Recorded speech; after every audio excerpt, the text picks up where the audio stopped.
Cambrianites. First thing first, I, on behalf of the entire Cambrian Hall Alumni Association, would like to thank each one of you for the overwhelming response of first episode of Being Cambrianite. When we started this as a concept, we weren't sure how everybody would react, but we are so humbled and really happy and, of course, thankful to all of you for all your lovely messages, comments, feedback that you have sent it across, whether be it on Facebook, Twitter, Instagram, and of course on YouTube as well. So thank you very much. I also have a confession. I do get carried away, so when we were starting about and thinking about this concept, the idea was to have not more than 20-25 minutes kind of an episode. But when we did the first recording, the first show, it just went on and on and on. I know I have a problem that I talk a lot, but when you're actually talking to a Cambrianite, a fellow Cambrianite, and the topic is Cambrian Hall, it's very difficult to control yourself because the stories are so many, you don't know where to stop. So we are still trying and trying our best that as we go forward, each of the episode becomes better, interesting, and of course, shorter as well. There is no fixed kind of a thing that who's going to come on the episodes. We're just trying to get diverse people from different backgrounds, different locations, different era, importantly, to come on the show. Please continue to support us. Today we are taking you to the start. Yes, exactly where it all started. The year was 1954. Address, Lytton Road. Ma'am Manwaring, our first principal, started the journey of Cambrian Hall with 5 students. Our guest for today's episode today joined the school in 1954 and left in the year 1962.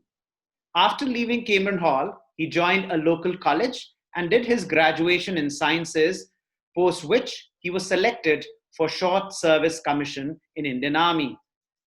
In the year 1973, he left the army with the intention to pursue into business.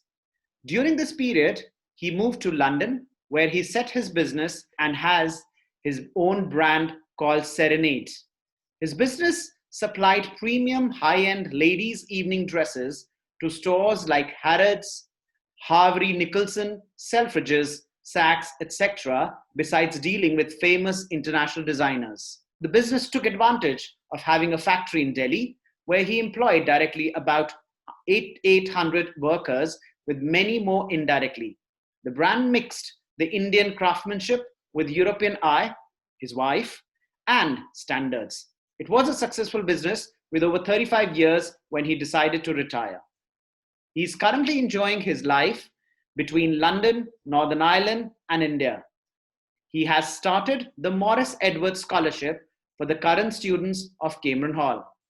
If there is one Cambrianite that I look upon for all the inspiration, whom I can actually call is one of the truest ambassadors of being Cambrianite, is our guest for today's episode. I'm very happy and excited to welcome the guest for today, Captain Satinder Chadha, the very first Cambrianite.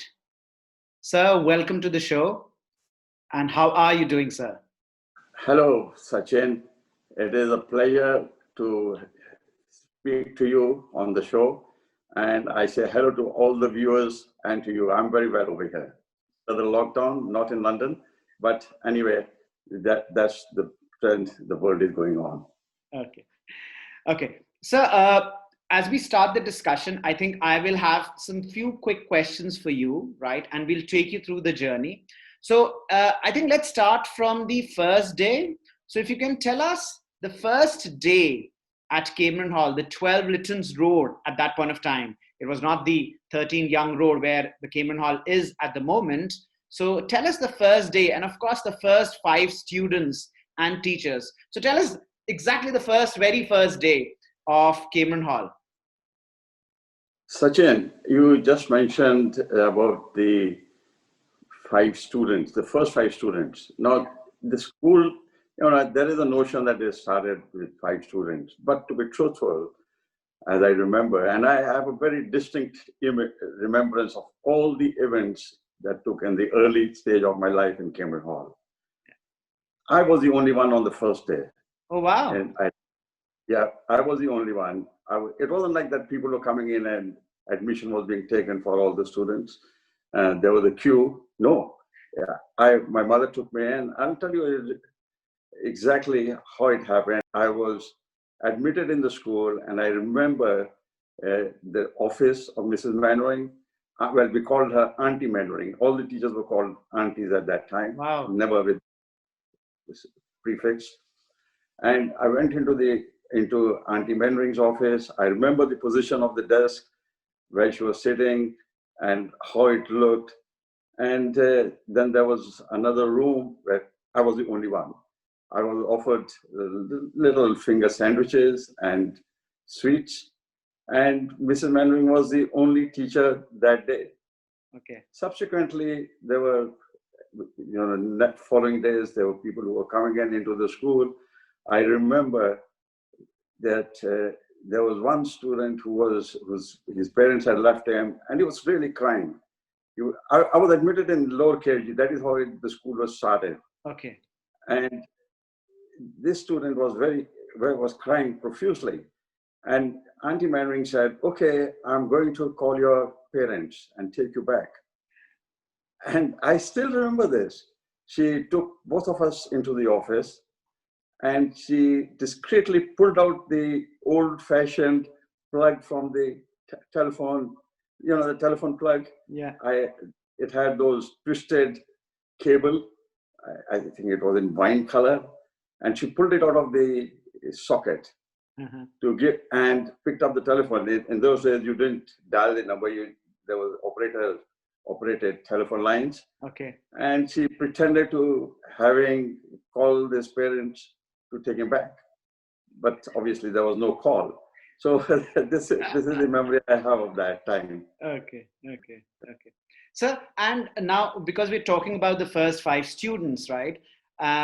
Do you and I know now we are like in the internet era, we are all connected through social media.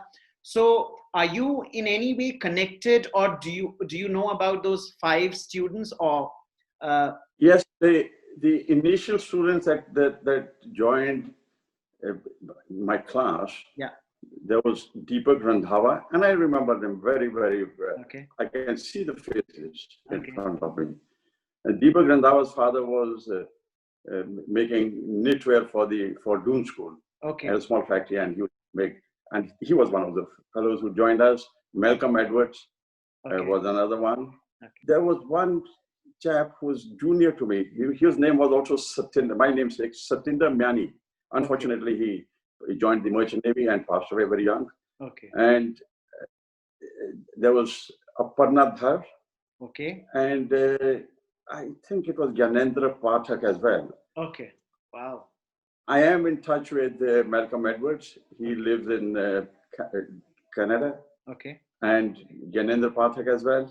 Wow. The rest, I'm not sure where they are. Okay. So, but I think this is really, really interesting. I think not many of you, and especially the younger generation, Cambrianites wouldn't know about all of them. This is really very interesting that you actually, for the first time, we actually are getting to know the first five Cambrianites, because we've heard the story of how Cambrian Hall started in 1954 with 5 students, and you've told us the story. And now, having known their names, I think this is really interesting. Okay, now having known about the students, do you remember? Because of course, what was the campus like at that point of time? The Lytton's Rose campus. See, the school was started in a big house. Lytton Road, I don't know if it has changed, but Lytton Road, in the beginning of the Lytton Road, there were very big houses on both sides of the road. I lived on 4 Lytton Road and the school was on 12 Lytton Road. There was odd and even numbers on both sides. Mm-hmm. And this Cambrian, the 12 Lytton Road, it was a big house. It had a garden in front and then a bungalow at the, well, it was not a bungalow, but a house, 3-story house on the rear. And I have visited this place. I'm not really gone inside because it was later on, it became the ONGC, what is it, dispensary. Okay. And now I understand, the last time I went there, I see it's become the police headquarters of the Uttarakhand police. Okay. And the house had, there was one room on the left-hand side, which was Mrs. Menring's office. Then there was a staircase going up into the building. And there was a room on the right-hand side, and that was the classroom where we all studied. And I remember the first day there, I was only about 6 years. There was no desk or chair. I sat on the floor, and Mrs. Menring herself was teaching me. Well, she taught me a little bit and gave me some sweets and sandwiches to keep me happy. And subsequently, we had I'm explaining the building. Yeah. And on the right-hand side were few rooms, which was the residential place for Mrs. and Major Menring, Carol and David. They lived on the ground floor on the right-hand side, but we were not allowed to go inside on that side. On the first floor, I think it was either the first or the second floor, there was a boarding house in the building. Okay. And on top, there was another floor, and then we had classes which we used later on, as the school grew. But the initial stages, we were all housed on the ground floor, on that one room. Then 5-6 children came in, and then suddenly there was a boom. And Cambrian Hall just became very popular. Perhaps not many people would know, Auntie Menring had a very good network with the people from East Africa, and Merchant Navy, and people from Gujarat and Bombay. They used to send the children to study, and there was a boarding school. The boarding school was providing boarding not only for Cambrian Hall, it was also providing, remember, St. Thomas's did not have a boarding. I don't know if they have a boarding. No, they don't have. Yeah, they did not have a boarding school. And there were students who were studying, because they were senior students, and they were not studying in Cambrian Hall, because Cambrian Hall started with LKG, but they were studying in 2nd and 3rd and 4th standard. Like Carol and David. They were in senior classes. The school Cambrian Hall was not meant for them. Okay, so now, because actually as you're telling us a story, so tell us anything that you remember throughout, so entire tenure, if I'm not wrong, I think you studied there for 8 years, right? So during that entire tenure, any one memorable episode or incident with a teacher or a student, anything which I think has still, it could be funny, anything which is still very strong as a memory for you about Cambrian Hall and you cannot forget? It could be good, bad, funny, anything. So, Sachin, you asked me this question, and you give me an option of giving you one. If I may take the liberty of giving you two. Please go ahead, sir. Please go ahead. If that is okay with you. Yes. I don't know. Please go ahead. Yes, of course. It has had an everlasting memory on me and has actually guided my life as I see it now. The first incident was that the school had two gates. One was an entrance gate and the other one was the exit gate. And few months into the school, when we broke off for the day, I was going out and suddenly I was pounced by 4 or 5 students, my classmates. And I was given a good beating. So I ran home and went home crying to my mother, and she came to the school next day with me to talk to Mrs. Menring about this. And I clearly remember that Mrs. Manwaring Auntie Manwaring had a very stern face after listening to this. And she gave a bit of advice to my mother. She says, Mrs. Chadha, this is the last time you have come to complain as what has gone on in the school. I am not going to listen to any parent about what goes on in the school. If I do that, I will have to pull the shutter down. Interesting. Because I can't handle it. The child has to fight for himself.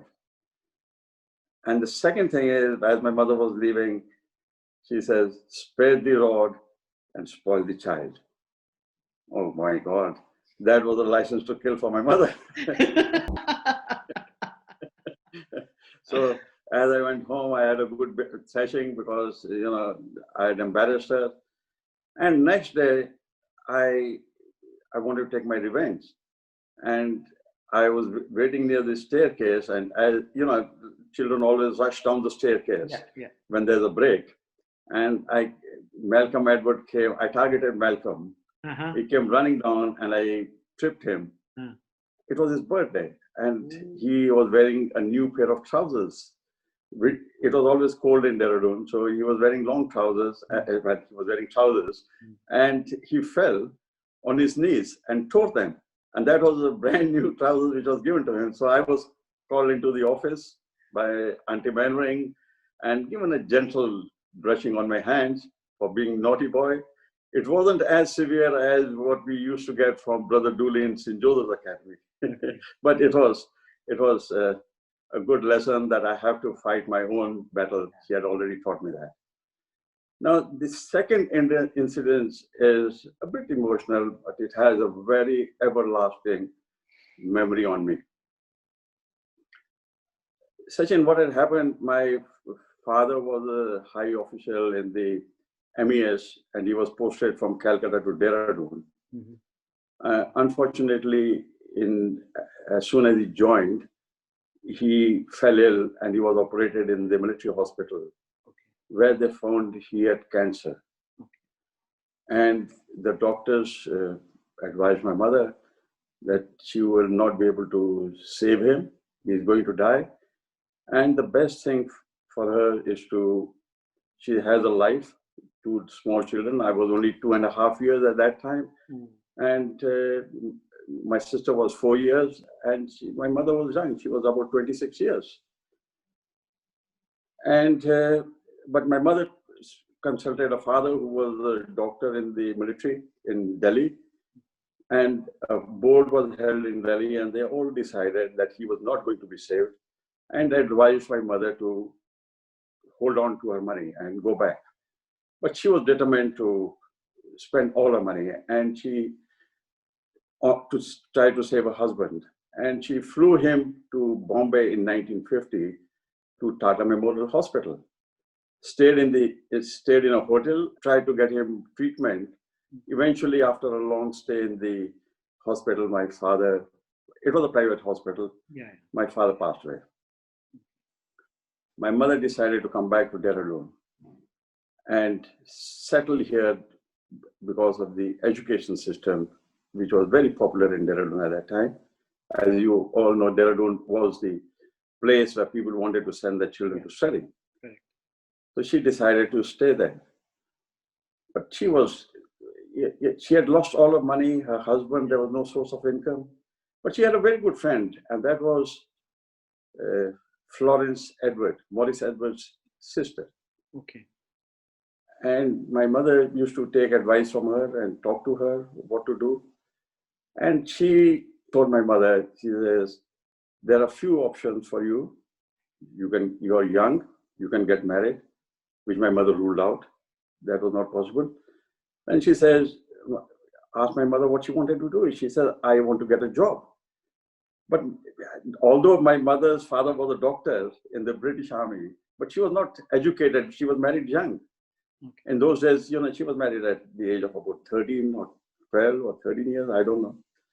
And she said, well, you can't get a job. You are not educated. You can't get a good job. So my mother said, I am going to start my education. I'm going to, she had to join a local school, the government school, Wow. where she started from the first class, learning ABC. Wow. Now, this was conveyed to Mrs. Mannering because they were Auntie Mannering, they were planning to open a school. Yeah. And they were friends of Miss Edward as well. And the Mannering said, both the Mannering said, we will take care of Satinder's education. This lady is so bold that she is trying to educate herself, and we will relieve her. Now, look at the compassion and the empathy they have. Yeah. We are going to take care of his education. So in those days, the school was only, the school was supplying us stationery and books.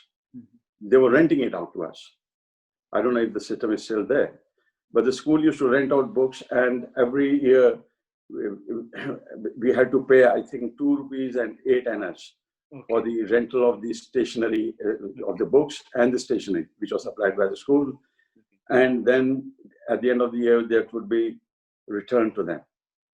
And it would be circulated into the next class. I was only charged the rent of the books, and no fee was charged to me.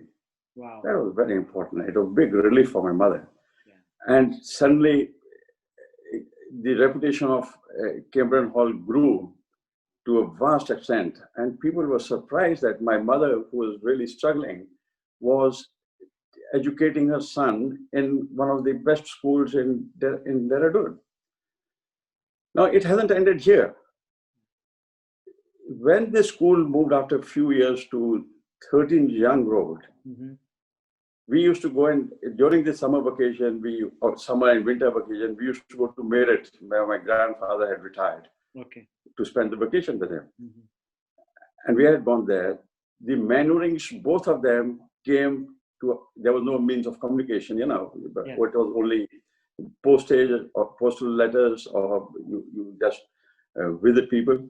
And they came to my home and left message with the neighbors that the school has moved and she should not worry about it.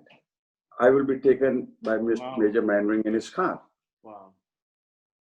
So for a number of months, I used to travel in his car because the school was in the process. It wasn't that they just bag and baggage, they moved into 13 Young Road. It was a slow process. Yeah. And we used to, Major Mannering used to do, well, the school didn't have a bus at that time, and he used to do the rounds, collecting all the children, and I was also going in with him. This is very important what I'm going to tell you now. After a few years, I think it was about 1960, there was a lot of pressure on Auntie Mannering, and the school was growing, and she sent a letter to my mother to say that we will not be able to provide the free bus anymore to Satinder. Okay. Now, it was a big struggle because she was finding it, as it is, she was finding a struggle to pay for my rent of the books. And the bus fare used to be about 4 or 5 rupees or 10 rupees. And she couldn't find that money. So on Saturday, after receiving that letter, my mother and I went to Mrs. Mannering's office to talk to her about this, which she could reconsider. After waiting for a few minutes, it's the same office, on 13 Young Road where Dr. Bailey is sitting. Yeah. Except the desk position has changed. I've been to Dr. Bailey's office a few times. The desk position has changed. Yeah. It's facing the entrance door now, but it wasn't facing, it was facing the front of the, where you play the volleyball, that side. Okay. I remember that position.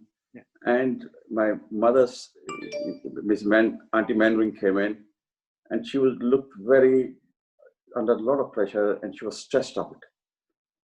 And as we sat down, she says, Mrs. Chadha, I am not in a position to help you. I can't, I have sent you a letter, I explained my position, I have to charge Satinder for the bus fare.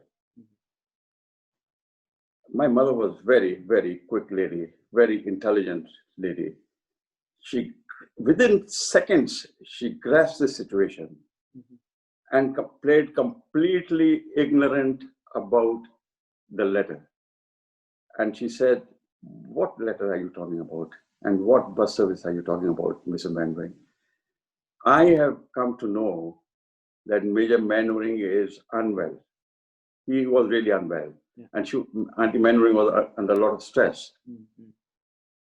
I have only come here to inquire, how's your husband? And if I can do anything. That I could see on the face of Auntie Manwaring. There were two strong ladies in that room. And I could see that Auntie Manwaring has lost the battle. And anyway, she said, no. After offering us a cup of tea, my mother said, no, we'll have another time. Let you go and look after your husband, and I'll get in touch. So as far as I was concerned, that was the end of my Cambrian Hall. I thought so. And I said, I fought with my mother. I said, we came here to discuss a situation, and you did not even bring up the subject to Auntie Manwaring. Yeah. She might have listened to you. And my mother was very calm, and she said, Satinder, I could make out she's under a lot of stress. This is not the right time to speak anything. She has a problem, and I am not going to discuss my problem. Her problem is bigger than mine. Okay. And she's already made up her mind. It will aggravate the situation. I was not going to discuss it. Well, I said, find me another school. I'm finished. Goodbye to Cambrian Hall. She said, don't worry, God will take care of you. She had a lot of trust in God, a lot of faith. And Sachin, we reached home. You have to blame me, and I'm going to prove it. Who's standing in front of the door? Alan, the first driver of the school bus, if you remember that. Yeah. Very loyal man. I've read it in one of your blog, which is on our website. Yeah. He was standing there with a handwritten note, which was not even put in an envelope. It was scribbled by Auntie Manwaring. What it said was, I did not know that Satinder is helping with the opening and closing of the door of the bus. And we are going to provide him free transport.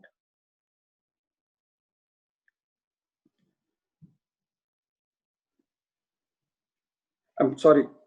No, that's fine, sir. Now, Sachin, this note sends a very, very strong message. If you look at it, the Manwarings didn't, they knew my mother had fallen from a very high pedestal, and they didn't want to make her embarrassed by saying it was a free service or, as a charity thing. I get it. Yeah. So they said that I was helping with the opening and closing of the doors. Never in my imagination could I ever believe that that was being recognized. It so happened, I was the first student to get into the bus. The bus started from our home. Wow.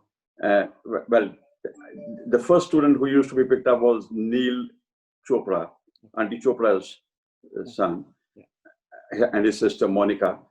And I was the next one. And sometimes Neil's house was very close to my house, and I would go stand there at that place. So I was the first student to get into the bus. And being the first student and being the senior most, I had the choice of seats. So I sat near the door. And out of courtesy to other people who were coming in, we had been taught manners. If there were small children, I would open the door, or if there was a lady teacher coming in, I would open the door and they would come in. But that was just a courtesy. It wasn't a service that I was providing. Correct. But they made it a point to recognize that. Wow. You see the compassion they had. They didn't want me to feel small about it. Yeah. That I was giving free service. Yeah. I was just being compensated for something, which was a wonderful act. still have that letter. In fact, I've treasured it, and it is my intention to present it to the school. Okay. So that it said it should be kept on the principal's. I'll frame it in a silver frame and give it to the school, and they should keep it in the principal's office. Yeah.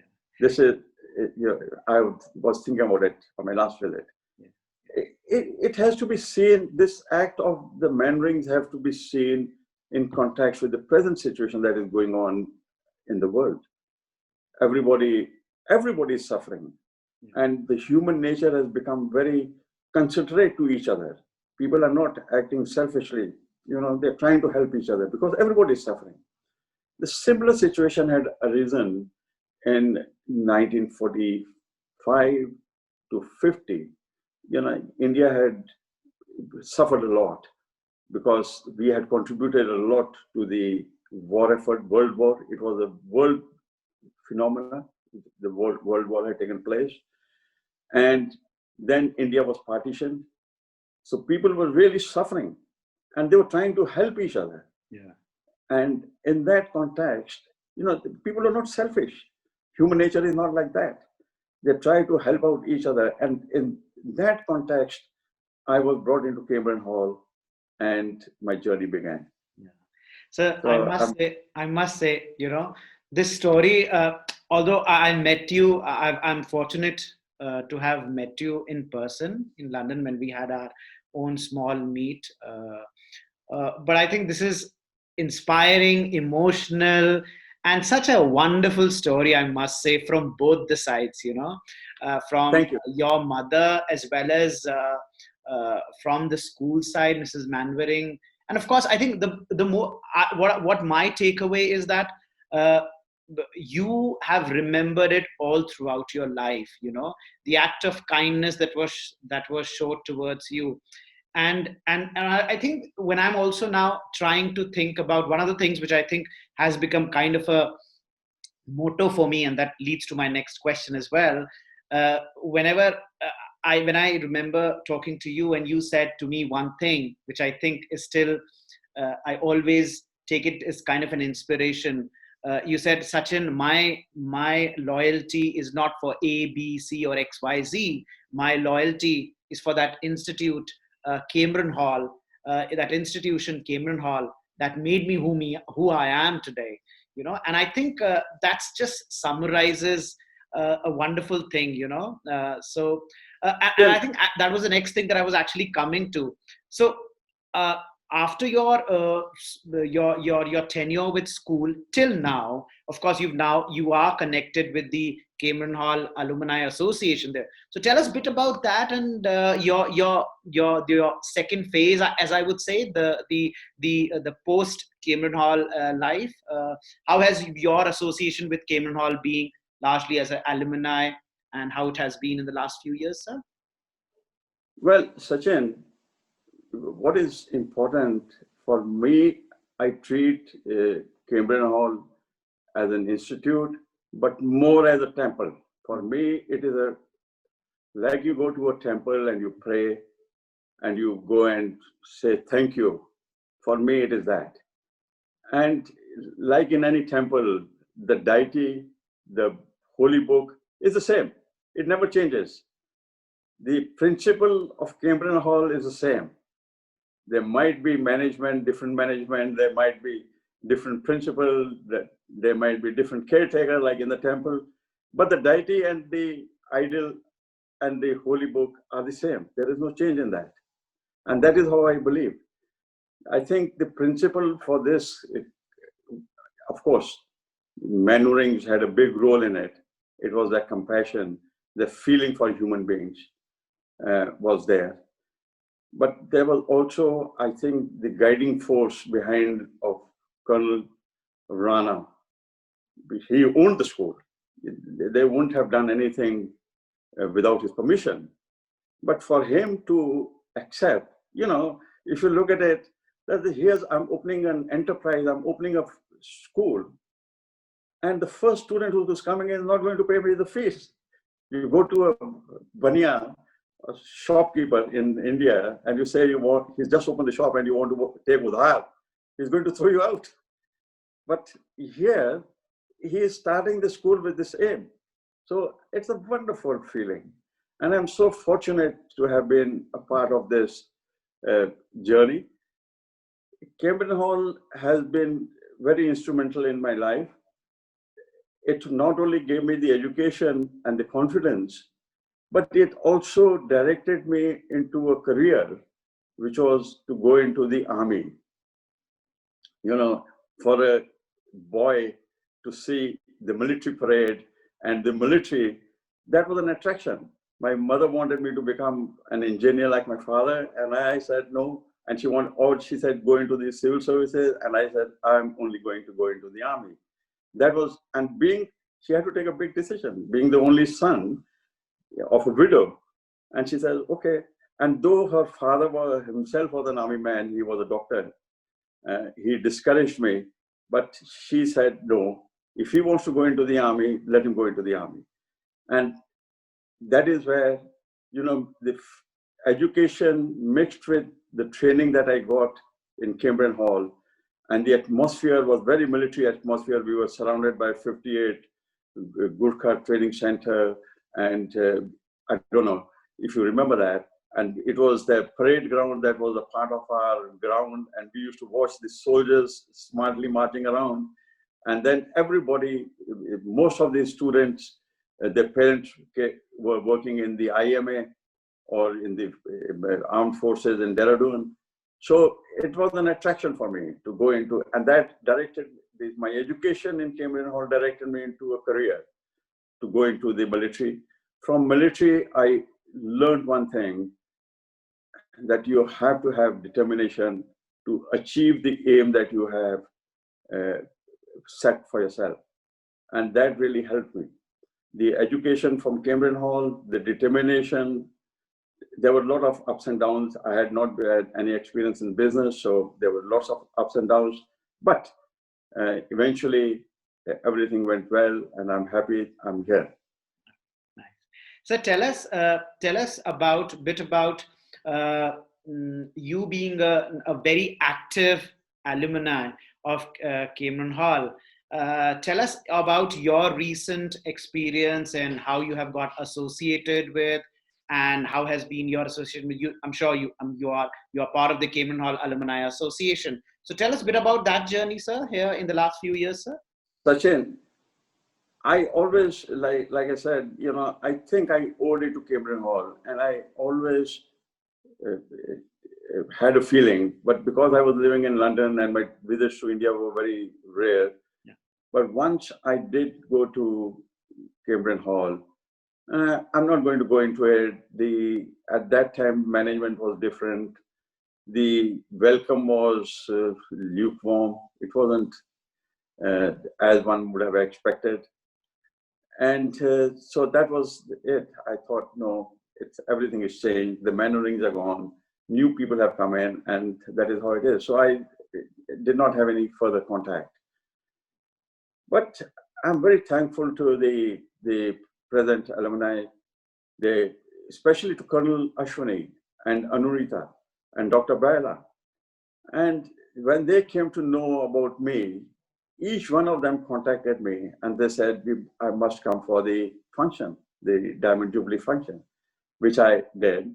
And I got such a warmth feeling from everyone, the students and everybody.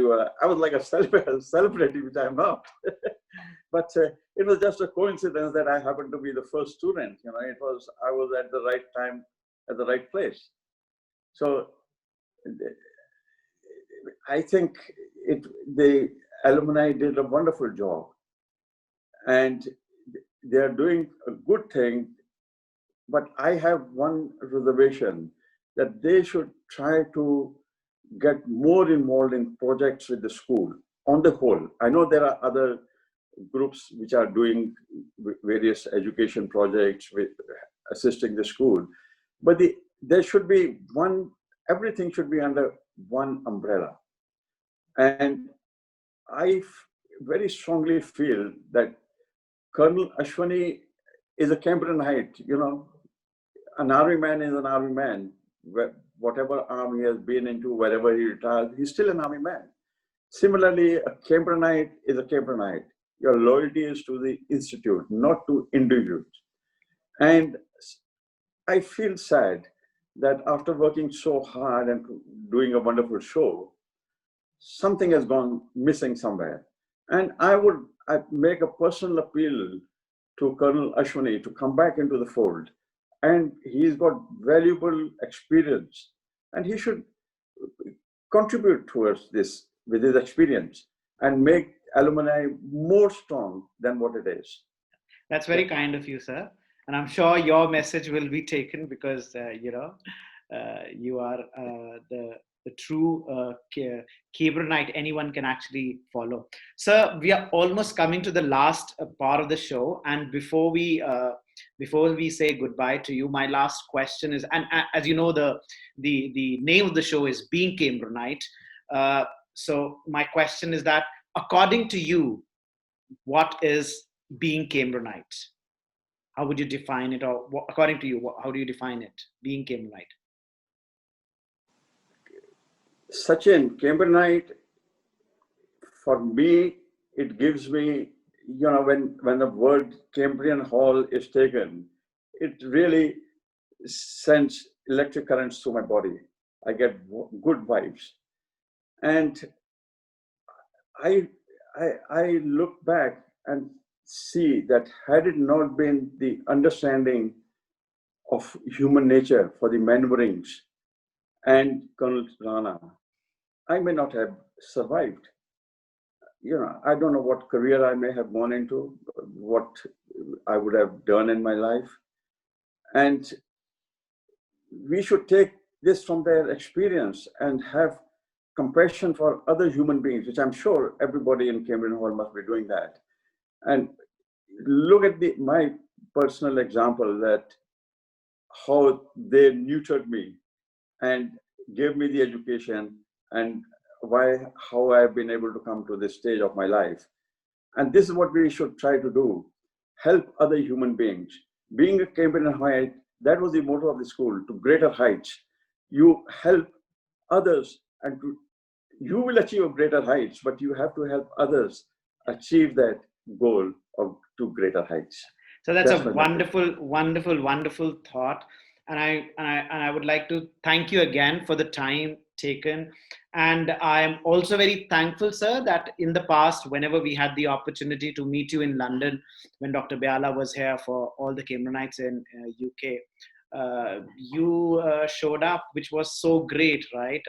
So thank you very much for all the inspiration, sir. And thank you for all the energy that you always show. And I always look upon to you, as I said in the beginning as well.